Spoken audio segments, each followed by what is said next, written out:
ఇకపోతే కడపలో 10 ఏళ్లుగా ప్రభుత్వ భవనాల పన్ను బకాయిలు పేరుకుపోతున్నా అధికారులు ఎందుకు చర్యలు తీసుకోవడం లేదనే దానిపై మరిన్ని అప్డేట్స్ మా ప్రతినిధి సుబ్బారెడ్డి లైవ్ ద్వారా అందిస్తారు. సుబ్బారెడ్డి చెప్పండి. కడప జిల్లా ఎర్రగుంట్ల నగర పంచాయతీలో పన్ను బకాయిలు అనేటువంటి వసూళ్లు అనేటువంటి గగనంగా మారాయని చెప్పుకోవచ్చు.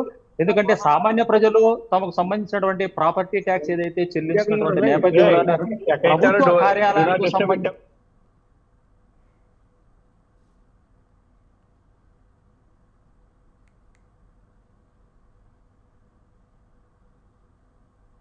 బకాయిలు ఏదైతే ఉందో ప్రాపర్టీ ట్యాక్స్ అనేటువంటిది చెల్లించినటువంటి నేపథ్యంలోనే మున్సిపాలిటీ అభివృద్ధికి కూడా నిరోధంగా మారిందని చెప్పుకోవచ్చు. అయితే ఏదైతే నిబంధనల ప్రకారం ప్రతి సంవత్సరము ప్రాపర్టీకి సంబంధించినటువంటి ట్యాక్స్ మున్సిపాలిటీ పరిధిలో ఉన్నటువంటి ప్రభుత్వ కార్యాలయాలు చెల్లించాల్సినటువంటి నిబంధనలు అయితే ఉన్నాయి. మరి అలాంటి నిబంధనలకు సంబంధించి విరుద్ధంగా అధికారులు ఎవరైతే ప్రభుత్వ కార్యాలకు సంబంధించినటువంటి అధికారులు శ్రద్ధ చూపకపోవడం, ప్రభుత్వం నుంచి మేమైతే ప్రభుత్వం నుంచి వచ్చినప్పుడు మాత్రమే చెల్లిస్తాననేటువంటి నేపథ్యంలోనే వ్యవహరించేటువంటి నేపథ్యంలోనే దాదాపు ప్రభుత్వ కార్యాలయాలకు సంబంధించి దాదాపు 3.5 కోట్ల రూపాయల బకాయిలు పేరుకుపోయిందని చెప్పుకోవచ్చు.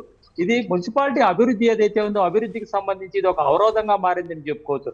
ఎందుకంటే అధికారులు శ్రద్ధ తీసుకున్నటువంటి నేపథ్యంలో ఎవరు ప్రభుత్వ కార్యాలయాలకు సంబంధించినటువంటి అధికారులు శ్రద్ధ చూపించినటువంటి నేపథ్యంలోనే ప్రభుత్వం నుంచి వచ్చినటువంటి ఏదో ఒక రూపంలో వచ్చినటువంటి అటు 15th ఫైనాన్స్ కావచ్చు, జనరల్ ఫండ్ కావచ్చు, ఏది వచ్చినా కూడా అందుకు సంబంధించినటువంటి ట్యాక్స్ ఏదైతే ఉందో చెల్లించినటువంటి నేపథ్యంలోనే మున్సిపాలిటీ కూడా అభివృద్ధి అయ్యేటువంటి పరిస్థితి కనిపిస్తుంది.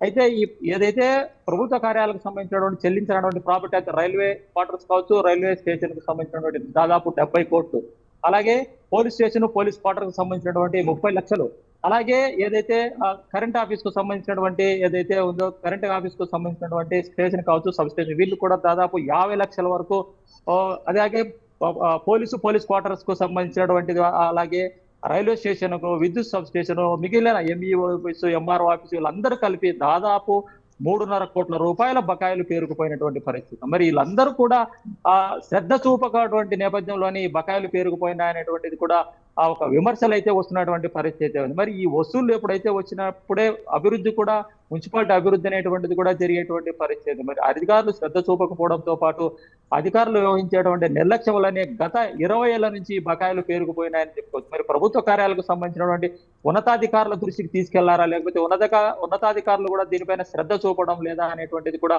ఒక విమర్శలకు తావిస్తుందని చెప్పుకోవచ్చు. అలాగే మున్సిపాలిటీ పరిధిలో వేసేటువంటి వేలం ఏదైతే పచ్చి సరుకు సంబంధించినటువంటి గేటుకు సంబంధించినటువంటి గత ముగ్గురు కాంట్రాక్టర్లు గతంలో అంటే కరోనా సమయంలో గేటు దక్కించుకున్నటువంటి ముగ్గురు కాంట్రాక్టర్లు కూడా దాదాపు 23 లక్షల బకాయిలు కూడా ఉన్నాయని అనేటువంటిది ఒక విమర్శ అనేటువంటిది కావచ్చు. అలాగే ఆ బకాయి అనేటువంటిది ఏదైతే మున్సిపల్ కౌన్సిల్లో గతంలో ఉండేటువంటి మున్సిపాలిటీ కౌన్సిల్ కి సంబంధించినటువంటి కౌన్సిల్లో తీర్మానం చేయడం జరిగింది. మరి తీర్మానం చేసినటువంటి బకాయిలకు సంబంధించి ప్రభుత్వము బకాయిలను మాఫీ చేసినట్లు సంబంధిత ఉన్నతాధికారులు ఏదైతే మున్సిపాలిటీకి సంబంధించిన అధికారులు కూడా ఇచ్చారా, లేదా ఆ బకాయిలకు సంబంధించినటువంటి పూర్తిగా బకాయి మాఫీ చేసినారనేటువంటిది కూడా ఒక సమస్య అనేటువంటిది, అంటే ఏదైతే ఆ బకాయికి సంబంధించినటువంటి వివరణ అనేటువంటిది కూడా సంబంధిత మున్సిపల్ అధికారులు ఇవ్వాల్సినటువంటి పరిస్థితి. మరి ఇట్లా ఏదైతే ఈ బకాయిలన్నీ పేరుకుపోయినటువంటి నేపథ్యంలో ప్రభుత్వం నుంచి వచ్చేటటువంటి నిధులతో పాటు రావాల్సినటువంటి పన్నుల రూపంలో వచ్చేటువంటి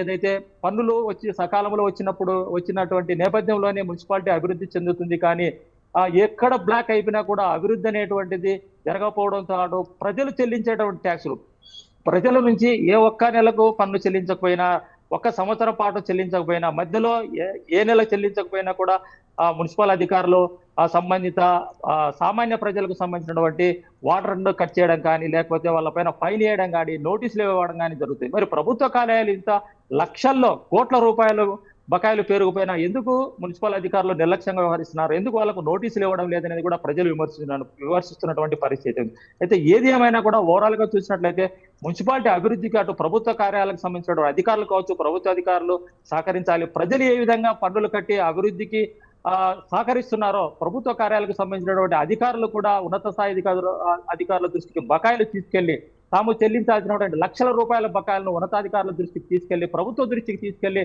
ఆ బకాయిలు చెల్లించినటువంటి నేపథ్యంలోనే మున్సిపాలిటీ అభివృద్ధి చెందుతుంది. ప్రజలు కట్టేటటువంటి పనులతో ఏ విధంగా అభివృద్ధి చెందనేటువంటిది కూడా ఇక్కడ ఒక చర్చనీయాంశంగా ఉందని చెప్పుకోవచ్చు. Kavya, thank you Subbareddy, thank you for the updates.